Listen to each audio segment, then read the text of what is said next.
everyone, and welcome back to Brown Coat Reviews. I'm your host, Laura, and today there is a reason to wear the red shirt that says, I might not make it, because we are talking about Oblivion Song.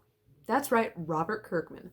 Now, for those of you that are not as familiar with Robert Kirkman's work, he is the famous writer of The Waking Dead and Invincible. So if you have not watched Invincible on Amazon Prime yet, go watch the first episode and let me know what you think about the last 5 minutes of it down in the comments. And just tell me if you were as flabbergasted. I hadn't read the comic book yet. I will. But I'm definitely interested now. So when I say I might not make it, there's a reason. It's Robert Kirkman. Anything can happen. So Oblivion Song was described to me as a post-apocalyptic story. And that's the strange thing about Oblivion Song, is it is actually insanely hard to describe because it is post-apocalyptic and it isn't all at the exact same time. So what can I tell you without spoiling anything? Now, our main character is Duncan. Duncan is from our world, our modern times. Duncan is trying to find his brother Ed. In the first issue, so that's the only bits that I'm going to give information from, I promise. So the first issue, you find out that some major event happened. And suddenly people disappeared, were transported somewhere else, or something happened. And one of those people was Duncan's brother, Ed. So they're tracking who went through the transference, and Duncan is the only person on a very, very small crew who has figured out the technology to get to Oblivion Song to then bring people back.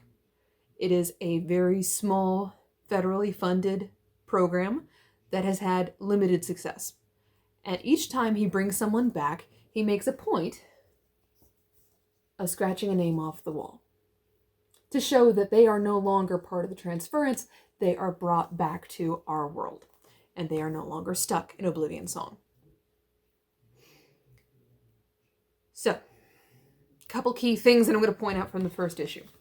If you notice, of course, on the cover, I said the artwork is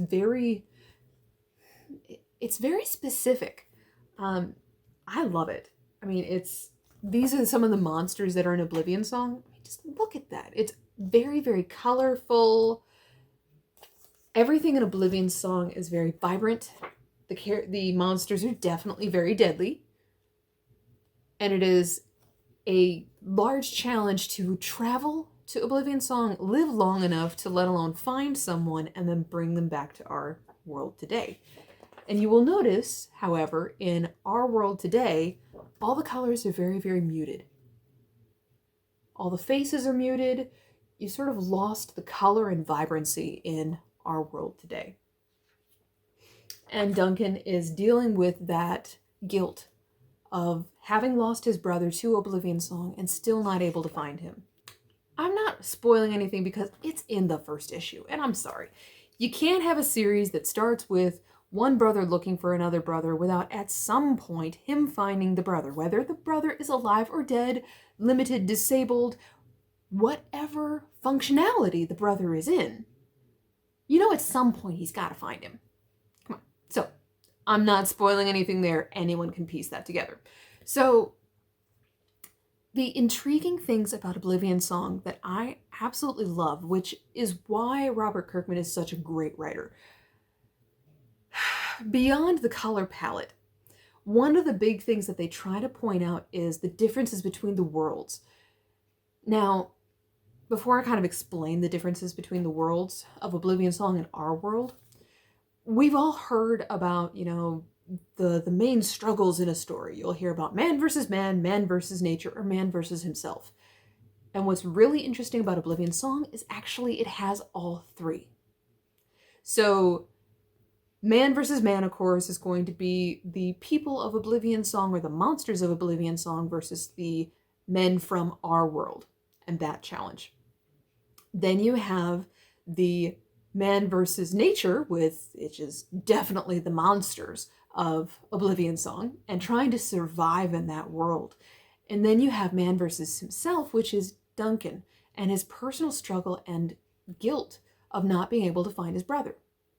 We find out more about that personal struggle as we go through the storyline. But you've noticed they do give a lot of different themes in this story.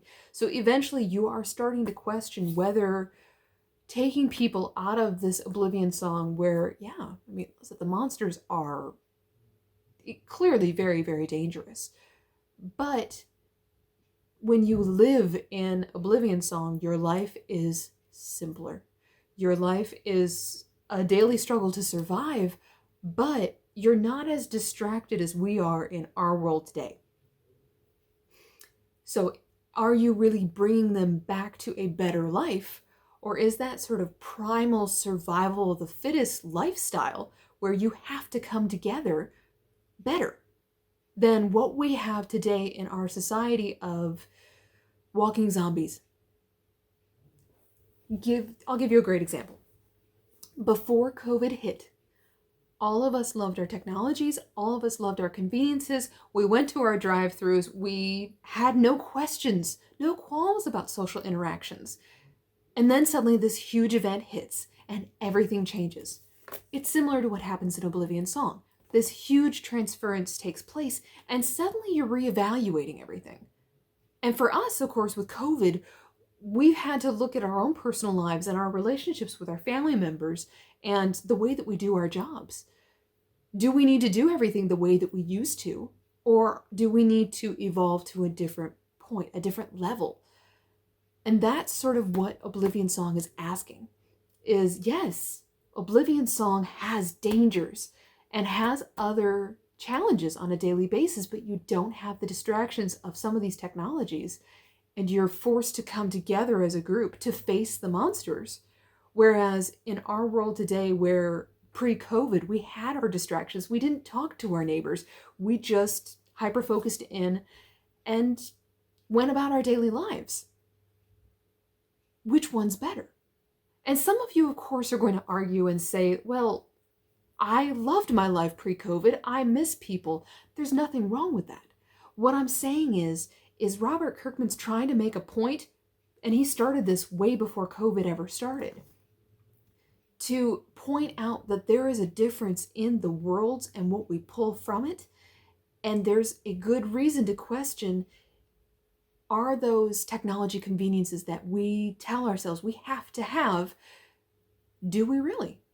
Or do we find ourselves so distracted from our relationships and our communities that we lose an essence of our own personal worlds that we could benefit from, or at least that people of Oblivion Song benefit from? Now, me personally, I don't want to travel to Oblivion Song. I love reading about it. But I also understand that looking at the dichotomy between the two, there's nothing wrong with it. And he brings out a lot of really great points and questions that I think every person should be asking and looking at. So let's talk about the series as a whole. There are going to be 36 issues. They go in 12-issue arcs.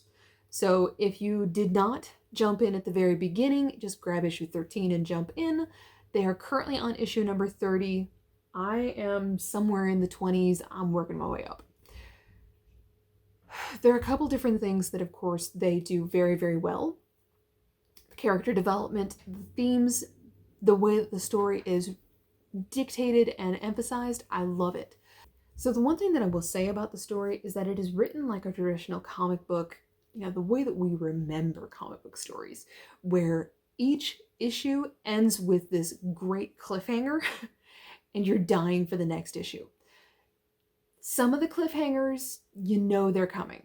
So I will say even though I can sometimes predict what the character's going to do or where we're kind of heading, in some ways it is that roller coaster ride of, it's going to happen, but you're also just like watching a train wreck. You just can't stop watching and you sit there and flip and go, oh no, he's not going to. And then he does it and you still are dying for the next issue.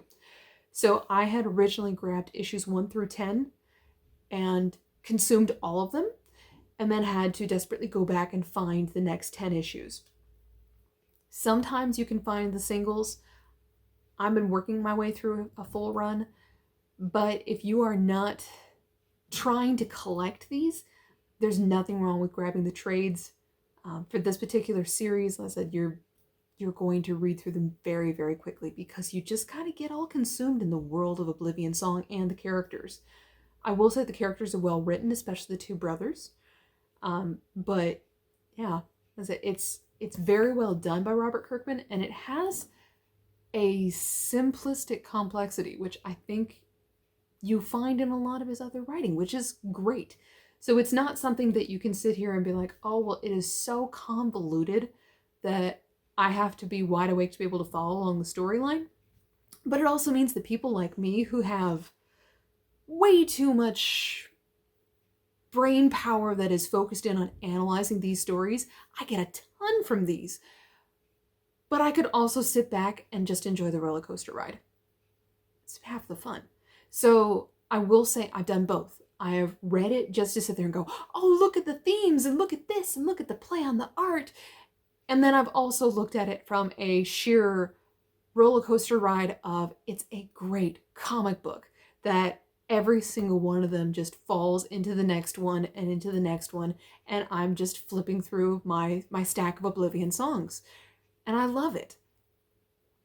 Would I have ever picked this up otherwise? No, this was one that a couple people kept recommending for me, and they ran into the same problem that I had because it's not really fitting into one particular theme because it's not really sci-fi, it's not really fantasy, it's not really post-apocalyptic, it's not really an us versus them storyline, it's not a monster storyline, it's not a superhero storyline. So how on earth do you explain Oblivion Song when it's really hard to explain what Oblivion Song is? All I can tell you is that it is a great story. It is unique. And it's just a blast to read. You should check it out. Now, the big questions I have for you all is, have you read Oblivion Song? Did you like it? And if so, tell me down in the comments. Did you find yourself being more sort of attracted to or enjoying Oblivion Song more? Or were you more drawn to, this is our world, this is the way it needs to stay? And did you like how some of the events in this series, which I'm not going to spoil, I promised, start getting very complicated and very interesting, and there are some great plot twists. And like I said, some great cliffhangers. What did you think of them all? Have you enjoyed the Oblivion Song series? Or is this just not your favorite Robert Kirkman series? How did it compare to the others? Let me know down in the comments. I can't wait to hear from you all. And as always, this is Laura from Browncoat Reviews, and I look forward to seeing you all again very soon. Have a great day.